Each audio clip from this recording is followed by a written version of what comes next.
Okay, it's finished now, and you can see that the machine itself is saying that the embroidery is finished, so you just push the OK, and it comes back again. So if I wanted to make it again, I could edit it and go back to this and ask the whole thing.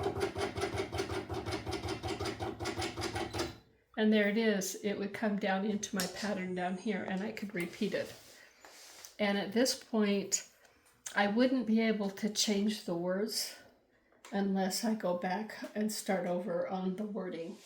So if it was for Susie, the first one was for Susie, and then the next one is for John, I would go back in and edit.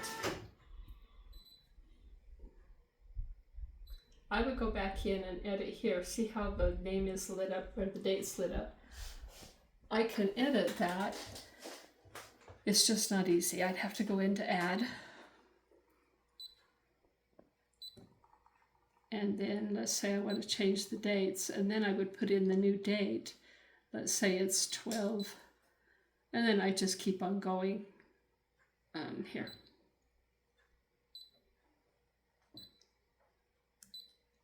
No, that's not what I want to do. Okay. Anyway, I don't want to mess with it much because I want to use that one again. But I would be able to go in and change it that way. But that would be about it. And, you know, then it's saved. It's in my pocket here. So if I go out all the way, I could go back in and find it, which is right there, and say OK, and we're starting all over. Anyway, we'll take it up here, take it off the machine, and if you look at it, you can see it's fairly large, but I made it large so you would be able to have a good view of it. If I was making this for somebody that I would want to have words to, I would make my words smaller, bring them closer together, and I could do more rows. Sometimes when I do them for the guild, I do this whole thing because it's a big one and we're saying a story. If I'm telling a story, my daughter-in-law's, I made a big one and told a story. Anyway, okay, at this point, it's pretty much done. I have a tendency, while it's tight, to take care of all the threads, and you can see that the threads are here, and just they're starting and stopping threads. And, you know, you just clean those all off. And then if you look, there's connecting threads. And those you're going to want to go in and, oh, it's hard to get it. You'd want to go in and clip them. And then you just keep going. And it takes a few minutes to take it all apart.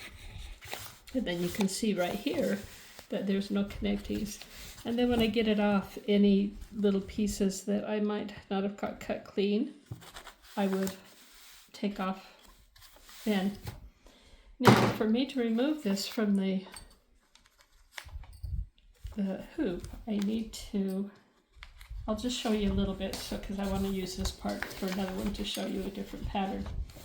Anyway, so if I pull it, you can see that this paper, so you need tearaway, but I like a heavy one because it holds it well. And I can tear it all the way away, and then I'll show you the back. And this has that paper in it, so all I have to do is, I usually use my tweezer, and it's not easy on this one, but anyway, you get in there. We'll use scissors. There we go. And so then you can just rip it, and it just comes out. And then you don't need to have it completely clean. Like in between the words and that, you don't have to worry about it because it is still going to stay nice. You just want the big stuff out. And then basically what I would do now is cut this here, cut it nicely, fold it under, and I would in this case, I'd probably hand stitch it because I have a border. But if I didn't have a border, I would probably do a stitch on my machine that's fancy. Anyway, that's about it. It's pretty simple to do.